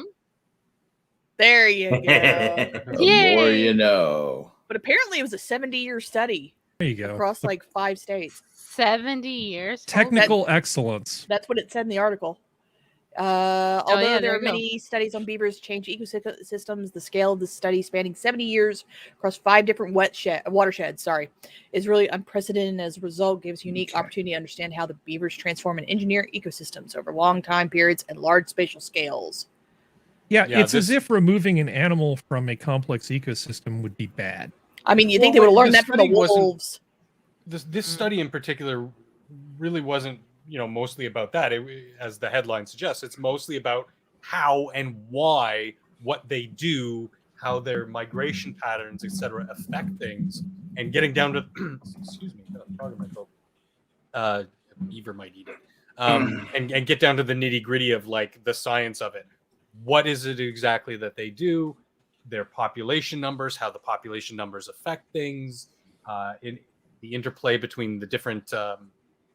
Like you said, when they build a dam, how does that interplay of one dam versus several dams, other little things? I looked into it a little bit more past this article, and we've also done, made a joke about how Canadians know that for a while, but we also did a multi-year study. I think it was only a 40-year study that concluded 8 years ago. I want to say 8 or 9 years ago, and yeah, I mean it's really interesting stuff. Really geeky, sciencey stuff that I'm no biologist, although I play one on YouTube. The data that came back was just really interesting. They also do things like little things that you wouldn't, a layman or even just somebody who might be a little bit versed in wildlife biology. Little things like how the pH balance system of given waterways changes. And then again, how the interplay of that happens with the flora and fauna surrounding those waterways. It's really interesting stuff. And at least they're not otters, because otters are dicks. Yeah, They're so screw cute, otters. but they're and screw assholes. sharks. They really are jerks. They're vicious things. The worst I can say about beavers is that thing they do where they slap their tail is really annoying when you're trying to sleep. Well, I mean, beavers have killed God, people. that's shock. So Really? They are, yeah. Wait, they killed, what? Yeah.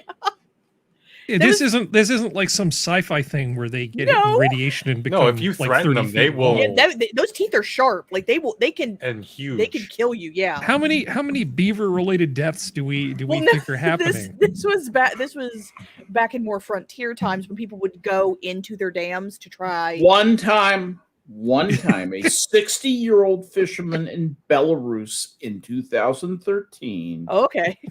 died when a beaver bit open his femoral artery. Do Yeah, I they can. know? Do I The admit that I only know known you people? fatality. Good grief! Known. Yeah, no. See, look at that beaver, Skep. Don't Yeah. tell me that beaver hasn't seen some shit. That beaver has I'll at cut least you. a 50 body count. No, Yeah. no. Generally, they aren't. They're only hyper territorial around their warrens, Yeah. where which makes they sense. keep their young. Yeah, it totally makes sense. Otherwise, they're normally relatively docile. They're not aggressive as in you just find one in the wild that's going to go and just jump on you or anything. That one looks I like he's mean- on amphetamines. It's they are kind of funny when you accidentally spook them though, because bless their little hearts, they're so big because they're bigger than what you realize. If you accidentally walk up on one, they kind of do this weird kind of like almost like how puppies will tumble. They'll kind of do that if you spook them too hard. They kind of they make like a squeaking noise. Because they're roly poly. They're so at a distance. If you're not like and you knowing like, what you look at, they just look like fat little dogs. and if they start to roll down the hill, you want to stop them, but you'll get bit, so you don't stop them, and they just keep going, and then they keep making squeaky noises. And you can't help but laugh. If they're so, isn't there some like scent gland thing where the beaver's scent gland is used to make a form of artificial vanilla? I'm trying to remember if it's beavers I'm thinking of. Yes, I think so. It is beavers, and it's raspberry. It's raspberry. There's a scent gland near their anus that It's called castoreum is the name of the chemical. Is it castoreum? Yeah, and it's used in artificial raspberry flavoring. Yep. No, Harry is right though. There's literally a National Geographic article that's titled "Beaver Butts Emit Goo Used for Vanilla Flavoring." It's also used. Castoreum is used in vanilla extract to make vanilla extract. Also, by the way, they have castor sacs. Wow. Well, this has been a fun night. We got dirty without meaning to be dirty. Well, there was one. I never want to eat artificial vanilla and raspberry flavoring ever again. Artificial vanilla is vile. Just use the real stuff. And actually, a lot of the artificial vanilla, there's a stuff that comes from Mexico, and it can often contain things that are very, very, very bad for you. And China, don't touch stuff from China. Just avoid artificial vanilla and artificial maple syrup, and you'll be a lot happier. A quick jaunt into old-time chemistry. Okay. The way that artificial lemon flavoring was made was very similar to the way that a chemical called a surfactant was made, and that is a chemical that is a component of clothes detergent. And it really does taste soapy. And if you just it's varying the heating of this reaction, you change this chemical just enough. And I'm omitting a lot of chemistry here, just taking your feelings and patience into consideration. And it goes from a lemony taste to completely tasting like soap. We actually did that in a chemistry lab my freshman year in 1970. It's a true story. And we actually, changed the flavor of it and changed it from a lemony flavor. And we were tasting this. we were eating soap. It was cool. Good time. It's like that scene in Christmas Story where he's like, over the years, I've become a connoisseur. So of the taste of soap, yes. Yeah. So one final article before we go. I've been holding off on talking about this because I didn't want to prematurely take a victory lap with the Webb telescope. I didn't want to because there are so many things that could go wrong. But yeah, it's actually deployed. Yep. It's there. It's at its Lagrange point. It's deployed. No, it's not. It won't be there for 2 weeks. Oh, it's not at L1 yet. Oh, sorry, but the hard part's done. It did. Yeah, the hard part is done. It just has to keep coasting, basically. Yeah, and it will get there. We are in great shape as far as the web goes, which is good because it was like decades of work and $10 billion to put this thing together, and they don't have service calls. This isn't like the Hubble, which was in low Earth orbit, where something goes wrong, you they'll Just hop on a basically plane. put people in a capsule, give them some spanners, and send them up there to make adjustments. This Yeah. thing is so far away from the Earth. I mean, by human standards, not by galactic standards. Fix your that- shield. That if it doesn't work, that's just too bad. It's Bye-bye. twice as far away from the Earth as the moon is right now, and it's not all the way there. Yeah. The other thing is that the cool thing is that they're spending this time aligning each individual mirror and getting them just perfectly into alignment, testing them and so forth. So that's got to be some interesting work. I'll bet that's pretty fun. Yeah. At least I would think. But at any rate, I'm are trying we to done for remember- the night? Almost. I'm trying to remember where they're running. This isn't out of JPL. Where's the command center? The command center for the Baltimore. web? Why? Why is it in Baltimore? Isn't that just like Oh, Okay. because that's a major Democrat stronghold. That's why. apparently? By all I'm means, dead let's- serious. That's exactly why. That's we why. should- Despite all the bad things I say about Southern California, just run all the stuff at JPL's awesome. JPL. JPL's awesome. It is awesome. All right. That's So where D-Base 2 was invented. we I so honest- everybody knows. go ahead. I honestly go ahead. cannot wait until we see some of the first photos coming in.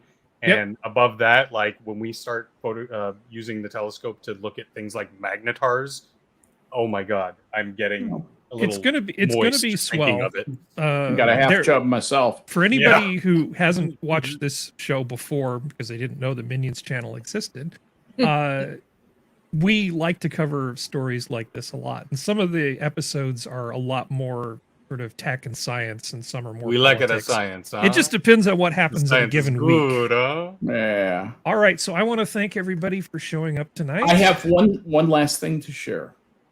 And Is that it related to that- this story? No, it's Okay, just hold a on. one-liner. Let me It's just a realign one-liner. everybody. Go ahead, Skep. All right. It's a cry for liberty. Look, President Biden, if I was meant to be controlled, I would have come with a remote. Damn straight. You told me I couldn't swear. Yep. So back to slogans. Yes. Anybody else? Final thoughts man. before we go? No. Thank you for hosting us. It's been fun to be here on your channel. Hey, thank you. Have your Yes. pet spayed or neutered. Yeah. Yeah. Parker. And your weird relatives. I've been trying to figure out what to do with my channel. I haven't put up any content for a while, but apparently it's just a place for refugees that get their channel shut down. There you You're a go. real humanitarian. You're a real mensch, boy. Chick. All right. Well, anyway, next week hopefully we'll be back on the Minions of the Zoo channel, and every now and then we should do some stuff over here just to keep the channel, just to keep the seat warm. Absolutely. But We should do a for now- ritualistic stream once a month on the Harry channel. we are Ritualistic. done. Say goodnight, everybody. Good night, Good night, everybody. Everybody.